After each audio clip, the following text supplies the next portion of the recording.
The announcement of Dragon Ball DAIMA sent shockwaves through the Dragon Ball fandom. After years of anticipation following Dragon Ball Super, a new series was finally on the horizon. Excitement filled the air. However, this excitement was quickly met with apprehension. This new series promised to shake up the established canon. It would introduce new transformations, new villains, and even rewrite some familiar events. Many fans were hesitant. They had grown attached to the Dragon Ball universe as they knew it. The prospect of significant changes to the timeline and lore was met with mixed reactions. Despite the initial skepticism, the intrigue surrounding DAIMA was undeniable. The promise of a new adventure in the Dragon Ball universe, canon or not, was enough to keep fans eagerly awaiting its premiere. One of the most significant points of contention surrounding Dragon Ball DAIMA was its placement within the established Dragon Ball timeline. The series takes place after the events of Dragon Ball Super. However, it seemingly ignores or contradicts key events from Super, creating a sense of narrative dissonance. The inclusion of time travel as a plot device further muddled the waters. It introduced alternate timelines and possibilities that clashed with the established continuity.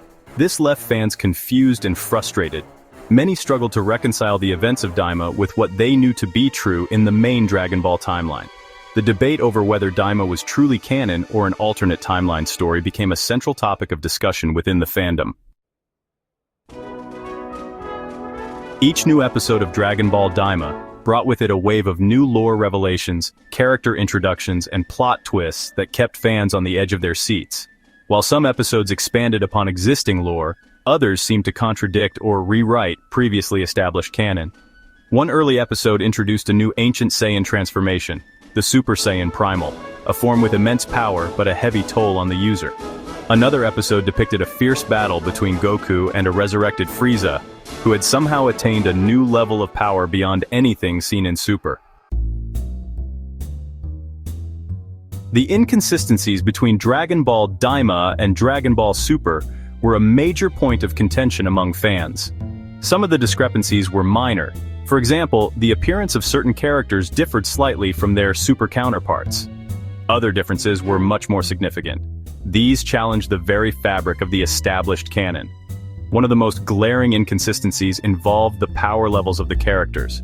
Characters who had achieved immense power in Super seemed significantly weaker in DAIMA. Conversely, some characters who were previously considered less powerful displayed strength far exceeding their prior capabilities. These inconsistencies made it difficult to reconcile the events of DAIMA with the established power scaling and hierarchy of the Dragon Ball universe as depicted in Super. Section 5. The Return of the Primal Saiyan. One of the most significant events in Dragon Ball DAIMA was the return of the Super Saiyan 4 transformation. This iconic form, first introduced in Dragon Ball GT, was a fan favorite. Its return in DAIMA was met with a mixture of excitement and trepidation. Fans were thrilled to see the return of this beloved transformation.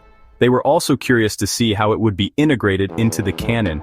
The appearance of Super Saiyan 4 in DAIMA further fueled the debate about the series' place in the overall Dragon Ball timeline. Some fans saw it as a sign that DAIMA was indeed a continuation of the GT timeline.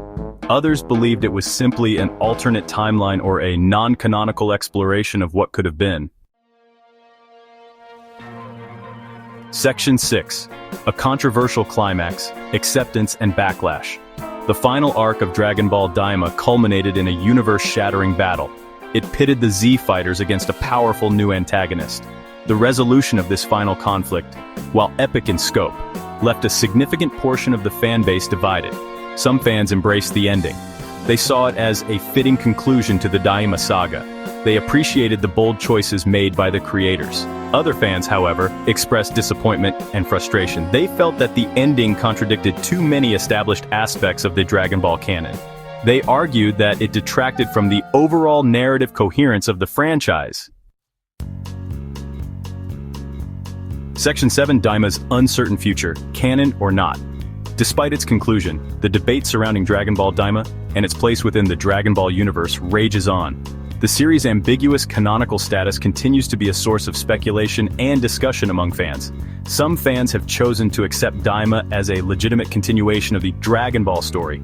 They acknowledge the discrepancies with Super but embrace the new lore and characters introduced in the series. Others remain steadfast in their belief that DAIMA is non-canon. They view it as an alternate timeline or a what-if story that exists outside of the main continuity. Section 8. Bridging the Divide fan theories and reconciliations. The fan community, ever resourceful and passionate, has taken it upon themselves to try and reconcile the events of Dragon Ball DAIMA with the established canon. Numerous fan theories and explanations have emerged, attempting to bridge the gap between the two series. Some theories suggest that DAIMA takes place in a separate timeline altogether. This timeline branched off from the main timeline at some point after the events of Dragon Ball Z. This would explain the discrepancies in power levels and the return of elements like Super Saiyan 4. Other theories propose that the events of DAIMA are the result of time travel shenanigans, with alterations to the past having unforeseen consequences on the future. Section 9. The Legacy of DAIMA, a spark for debate and discussion. Regardless of where it stands in the official canon, Dragon Ball DAIMA has undoubtedly left its mark on the Dragon Ball franchise. While its controversial elements and inconsistencies have generated much debate, it has also reignited the passion and enthusiasm of the Dragon Ball fandom. DAIMA serves as a testament to the enduring legacy of Dragon Ball. It demonstrates the boundless potential of the franchise to continue evolving and exploring new storytelling avenues. The series has given rise to countless fan discussions, debates, and creative interpretations. It has ensured that the world of Dragon Ball remains a vibrant and ever-evolving tapestry woven from the threads of canon and imagination.